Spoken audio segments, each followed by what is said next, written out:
Alrighty, here is your storyboard rubric. So this is what I need you to compare your work to.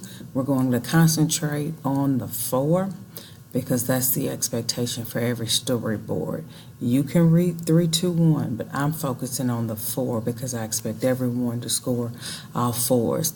So notice here, every storyboard should have a title, a date, and each group member's name written on the front. Required elements, your storyboard. Remember, this is an argument, so I have to be able to identify your claim, the evidence, and remember the evidence, those are your facts from the article. Somewhere, somehow in your PSA, your dialogue has to explain your evidence with reasons. And I need to know the setting, the characters. I should be able to identify the plot, your conclusion, the citation.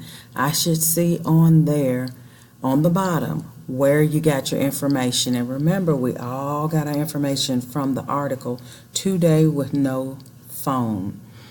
And I should also see stage directions. If someone is going to cough or walk a certain way, I need to see that. For the content, the storyboard contains at least 6 facts, 6 appropriate facts. So just not some old crazy stuff. We got to really think about what we're choosing here. And then also grammar and mechanics. Notice the storyboard contains no errors in grammar, punctuation, or capitalization.